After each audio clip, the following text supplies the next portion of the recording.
think that design kind of sets a little bit of the brand sets a little bit of an expectation of a premium company. Yep. But we're talking about home service businesses and the culture index. There you go. I think it even helped with hiring too. Hiring and recruiting with the brand and the colors and the name, just even that attracted more employees as well, because we were even having a hard time hiring before the rebrand, and we actually have had a lot of success ever since then. So it makes a big difference there too.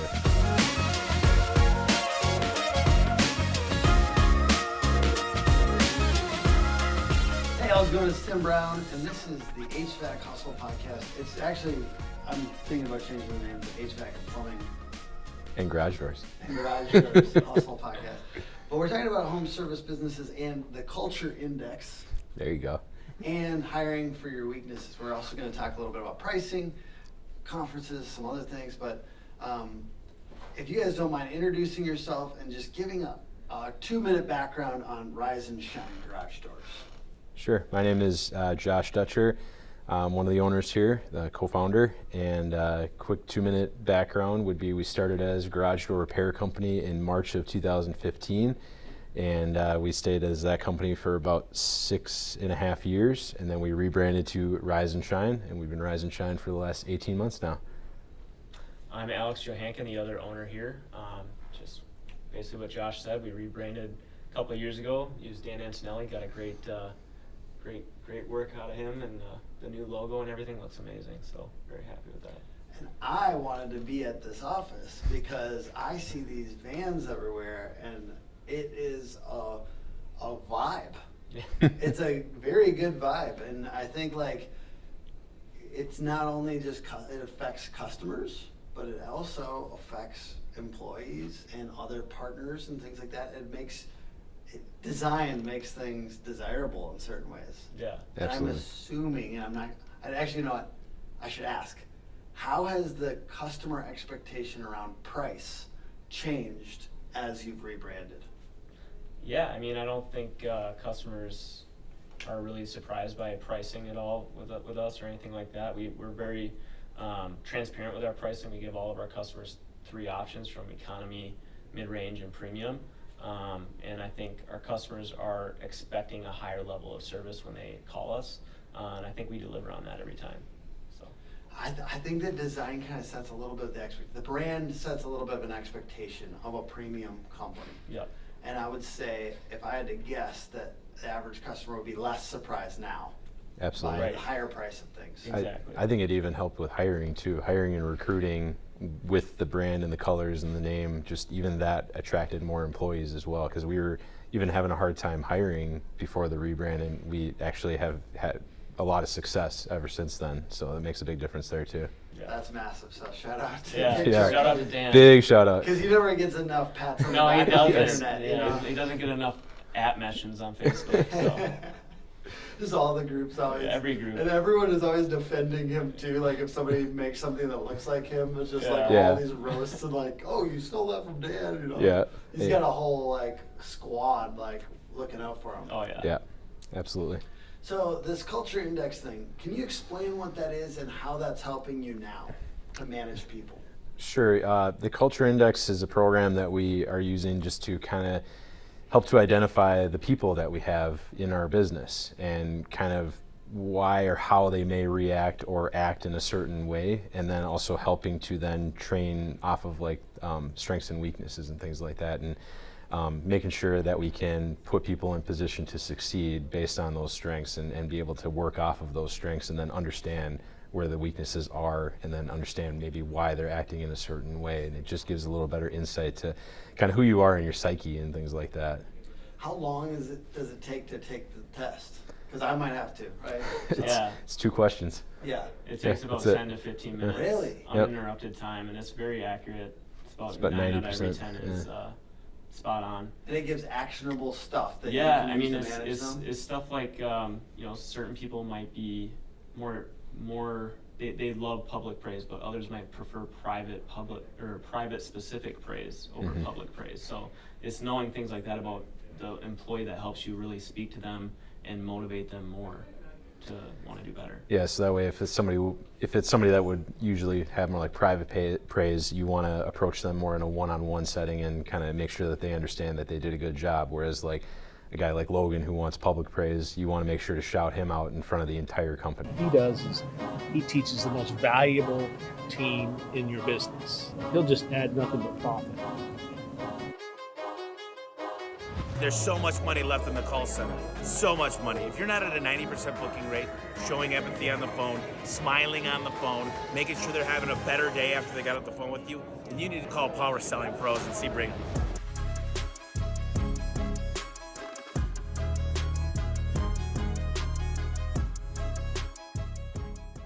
Where do you get this test? Do you just Google Culture Index? So that's also a program. We can shout that one out while Sure. we're talking about it. It's literally called the Culture Index. And Okay. so that's another company that we're working with. And so then you get a mentor out of that who kind of helps you along in the process.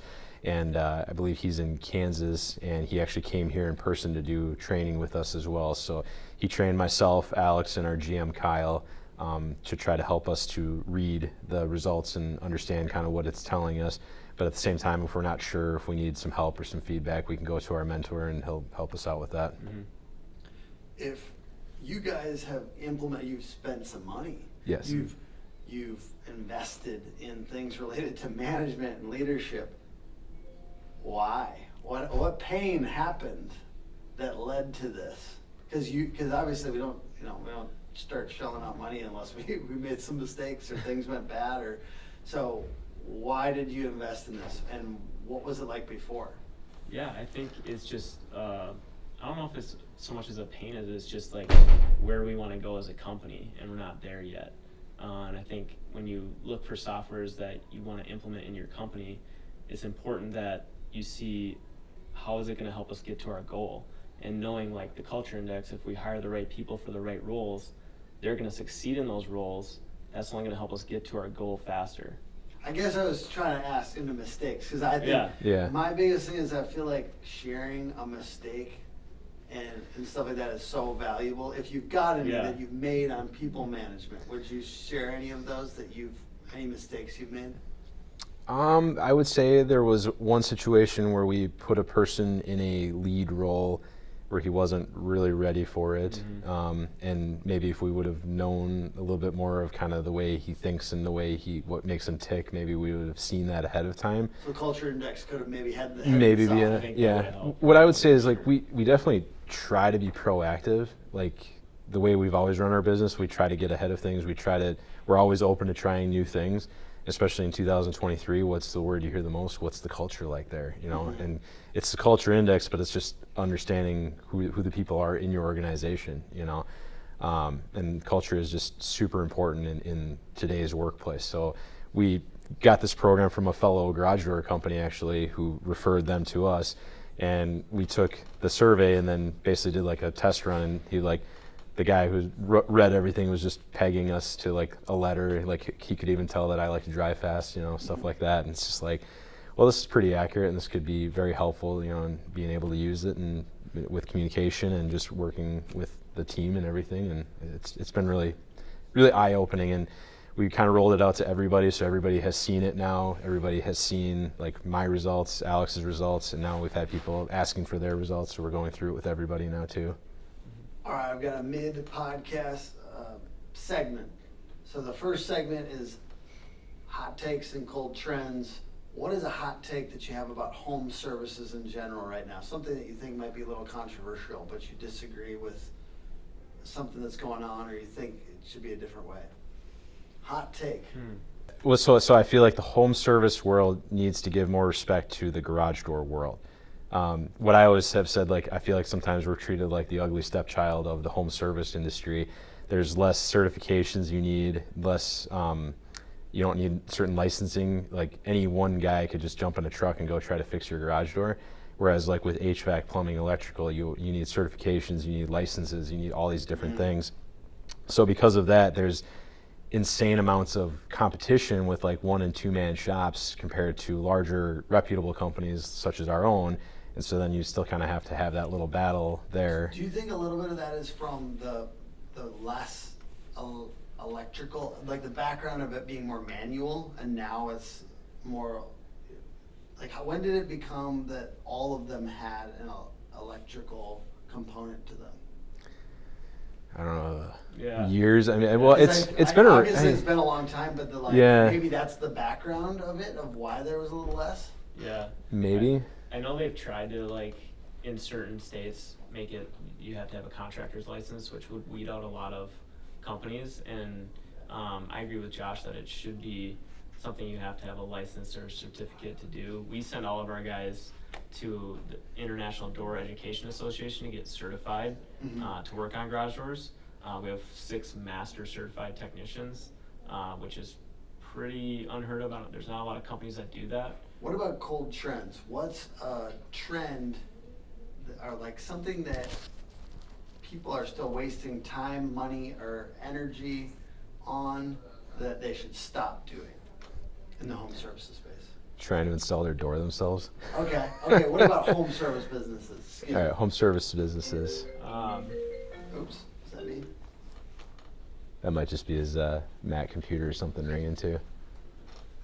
I think, as far as it comes to garage doors, I think there's a lot of companies that, if there's something I would change, companies who charge a large fee to come out rather than just offer free estimates. I know a lot of companies that in the garage door space that it works a lot better to just get your foot in the door and actually have a sales process. Yeah. So I think a lot of companies get a lot of phone calls that they don't end up booking, and they wonder why their schedule's open when they could have booked these calls and had customers coming in left and right if they just had a easier way to get in the door. I love that. Most background in roofing, right? Yeah. There's a lot of loud people that are like, we should be charging for all this stuff. Yeah. And I'm like, what are you talking about? Yeah. It's not the expectation. How much easier is it to sell something in person? Exactly. And to upsell something in person? Right. It's not, over the phone's hard. Like, Yeah. let's get in front of them and let's sell it there. Like, I just feel like that makes a lot more sense. That would make sense to me. Yeah, and if you understand your overhead costs, you can kind of build that into your pricing anyway, so you can just do a free estimate and just price yourself accordingly to make up for that free trip. It's not really a free trip, but it's free for the customer. Boom.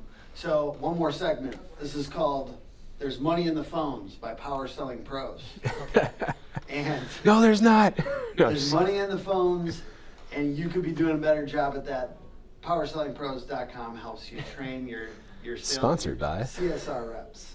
And if you don't have training in place, check it out. But for you guys, the question is, what's something that you've done in your phone answering systems that you're proud of and that you've got going on that you think other home service businesses could learn from? Yeah, I think we do a lot of coaching with our CSRs. We have Service Titan, which is obviously really important software. We're able to go back and listen to calls, make sure that the CSRs are following the scripts that we have in place, but also there's a lot that you have to do with tonality and just how you answer the phone. If the customer can tell if I sound cold over the phone or if I sound cheery over the phone. So I think it's really important to have a positive way that you answer the phone and make sure the customer feels the empathy. Obviously, in most service spaces, they're calling with some sort of urgent need. They're probably in a rush, so they need to know that they're being taken care of, and the person on the phone they need to feel that 5-star service from the person answering the call. So. Awesome. We're getting back to the main topic. The other piece of the main topic was that you should hire for your weaknesses. So I would love it if you'd each share something that you feel like is a weakness that you have and how you've hired for it. I can start there. I'm not very good at implementing. I have a lot of ideas, but I don't always see them all the way through. So I feel like I've been lucky enough to surround myself. Josh is one of the people who's a great implementer. Kyle and Tia, both really great implementers. Do you consider yourself like a visionary and he's an integrator or anything like Yeah. that? Yeah, that's EOS track. sometimes people ask well, what do you do? And it's kind of like, he's got the big ideas and I got to make them work. It's good to have both. Yeah. Yes, right? absolutely. Yeah. And so I think it's been really helpful that we've had a couple other people that do an awesome job of helping Josh implement a lot of the stuff that we come up with. Yeah, if I had to say like a weakness would be sometimes my attention to detail is not always the greatest, and sometimes things will go by me and I'll kind of just maybe have less of a sense of importance to that, and like I'll circle back on that, or it's like, but I really need like calendars and things to hold me accountable. If it's like not there, it doesn't exist. And that's kind of where we had talked about, bringing Kyle in. Kyle has an amazing attention to detail. He's really able to always stay on top of those kinds of things, Culture dial in. index, Yeah. He's in the 90th percentile For details. Of attention to detail. You gotta have those guys. Yes. You gotta have those guys around. Absolutely. So, I mean, that ties right into it, and kind of from that culture index, we've been able to kind of reorganize, what his responsibilities even were, because some of that stuff he wasn't actually doing until we realized, like, no, he has an eye for detail. He should be handling some of these things like accounting and operations and just watching the bottom line. He mentioned costs in the other video that you were talking about. That's what he's looking out for. That's what he's good at looking out for. So whereas I'm looking at people and we're like, well, let's take people out. Let's go and party and stuff like that. Who cares how much that costs or whatever? And it's like, somebody's got to hold me accountable, or else I would just spend all the money. Well, you guys seem to have a pretty good professional chemistry. I'm curious, how have you worked through some of the difficult parts of being a founder with another person? How have you worked through those things? Or how are you working through them now? I don't know. I mean, what I always said, actually, when people ask us like how we're able to run a business together, our friendship kind of started in the workplace. So I feel like we always kind of had that respect for each other as workers towards each other. We knew each other's work ethic, and that's how we got to know each other. We were actually friends before we started the business, and people are always like, you can't run a business with your friend. And I think we're good at separating the friendship from the business and realizing the two things. But ultimately, too, you just got to sometimes have a short memory and just don't let things get under your skin a little too much. Sometimes just remember to let things go I think sometimes. it's super important that I think me and Josh both have the same goals as well. Like, we both want to get to here, but Where? The moon. Right now, like 10 million is not where we want That's to a get good to. number. So, I like that. We're going to the moon. Say it out loud. yeah, I'll say it. So 10 million is our And goal. what net profit? Yeah, 20%. 20%, yeah, I was going to say. So, but, Maybe 30 at some point, yeah. So we might butt heads at the Yeah. end of the day about a certain thing, but if, we're gonna always come back together and be like, hey, we're both trying to get to the same goal, and it's not worth like arguing over for an extended period of time. And I don't think we've ever had anything that's gotten us so upset where we took it home at night or anything like that. Yeah. And you guys believe you'll be more likely to hit those goals together. Yeah, Absolutely, yeah. Absolutely. Yeah, I mean, like I said, almost 9 years now, and I don't think there's ever been something that we haven't at least been able to resolve or come to some sort of an agreement, even if just one side has to give a little bit or something, because obviously you always have to compromise at the end of the day, and I think we're good at compromising. Mm-hmm. What do you appreciate about him? I appreciate where his heart always is, and I appreciate his ability to actually like get things in motion. Like I said, I try to have a lot of ideas, or I get these things, but I have terrible follow through sometimes, to be honest, and he's a huge reason why we are where we are. So Different question for you. Do you believe that he wants what's right for homeowners? Absolutely, 100%. Talk to me about that. I mean, he's always had a passion for, providing solutions and helping customers, and that's always been our goal from day one. When we started this company, it was always about providing a 5-star service for our customers. Did you feel like you could provide? Were you guys working for another company? I'm not going to say the company, but yes, he was working for a different company. Did you feel like you could you wanted it to be better than what you? Yes. Yeah, that's kind of like a very common story, right? Yeah, because that was the biggest thing. It was like he had all these ideas and nobody was listening to him, and it was like, well, let's just take those ideas and let's go do our own thing. And so day one, it was just like, we're going to do this, and that's going to be what sets us apart. And it's still to this day, 8.5 years later, is what sets us apart. Our 5-star reputation is like the most important thing, that we are delivering a 5-star experience for all of our customers. Love to hear it. Well, you heard it here. Rise and Shine Garage Doors. Thank you guys for joining Thanks, me. man. On this Appreciate it. Academy tour. appreciate it. Yeah, And it's a lot of fun. like the video, rate. We rule the roost. Looking good at what we do. Let's go.